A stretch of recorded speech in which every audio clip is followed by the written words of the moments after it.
Is it possible to become addicted to mindfulness? Or is it a key to unlocking a healthier life in addiction recovery, free of relapse and full of purpose?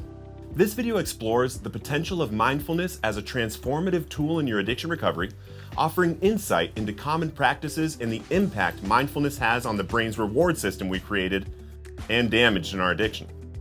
We will cover what MBRP is, the science behind its efficacy and impact, some practices you can incorporate into your recovery program, and some of the benefits you will notice immediately and in the long term. Do me a favor and subscribe to the channel if you aren't yet, and if something in this video sticks out to you, tell me about it in the comments. First, what exactly is mindfulness-based relapse prevention, or MBRP? MBRP is a way to incorporate mindfulness practices with elements of cognitive behavioral therapy to better respond to the challenges we inevitably will face in life. BBRP helps learn a non-judgmental attitude toward our experiences, the people around us, and ourselves, helping us make knowledgeable decisions in difficult moments. Basically, MBRP helps us to not be a jerk to others or a jerk to ourselves, which is what the big book is talking about when it says we step on the toes of our fellows and they retaliate. I want you to take a quick note to yourself about any ways you think about yourself or others that may not be serving you. I can tell you some of mine that show up when I'm not being mindful and intentional. These are: I'm not good enough to make this happen. Nobody loves me. This isn't gonna work.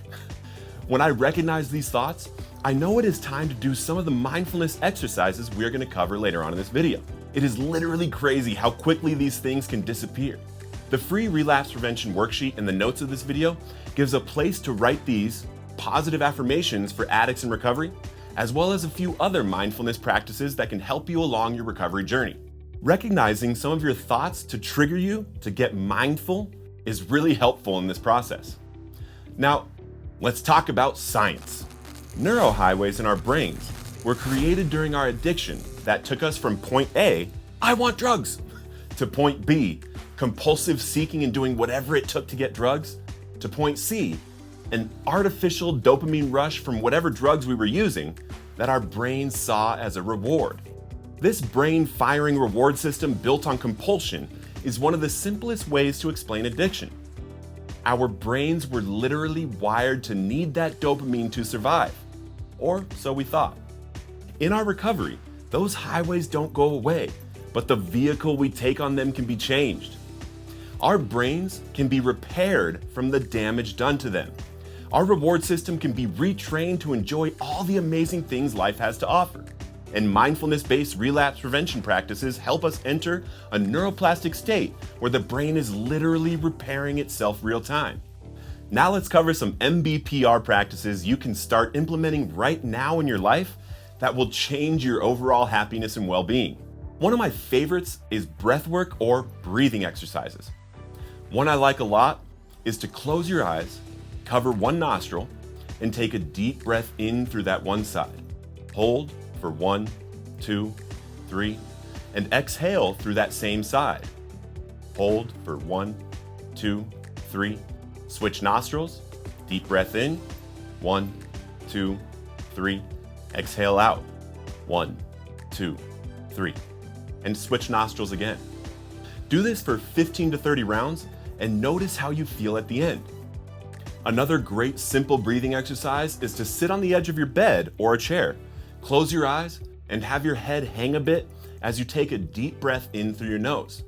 Try to time the breath to be fully inhaled when you get all the way back with your head as far as you can. Take a 4-second hold, 2, 3, 4. Then breathe out through your mouth with puckered lips so you blow slower, timing the breath to coincide with your head getting back to hanging position. 4-second hold, 2, 3, 4. And repeat for 30 rounds or so, whatever feels right to you. Another great mindfulness practice is body scan meditation. This is where you sit in silence and really feel your body, your breath, focusing on both in a way that makes everything else in your head be silenced, bringing you to the present moment, allowing your brain to take a break from the world and stresses around you. You can find a guided mindfulness meditation for addicts in recovery done by yours truly in the notes below. Some benefits you will notice immediately from these practices are reduced stress and anxiety. Literally, if you do these 2 practices with just 10 to 15 minutes of your mornings, you will immediately notice a better mental health day. You will become more and more equipped to make decisions in any moment based on responding to what is happening, rather than being driven by emotions and compulsions like we used to be. What I mean is you will recognize moments that may have made you angry or sad, and your mind will respond more calmly without attaching a negative emotion to it. Instead of blowing up at your partner or spouse or internalizing anger and upset, you might notice yourself responding more calmly and waiting for the right words to say to diffuse yourself, them, and the whole situation. Long term, you will have longer periods of happiness and joy, make better decisions taking you towards the future you truly desire, and of course, prevent relapse in your life and recovery. So there you have it, some mindfulness-based relapse prevention practices that can help you along your recovery journey. If this video helped you, or you think it could help someone else, do us a favor and like, comment, and share it with someone you care about. You never know what a simple video could do to help someone. Until next Friday, get some breaths in, help another addict, and keep living recovered on purpose.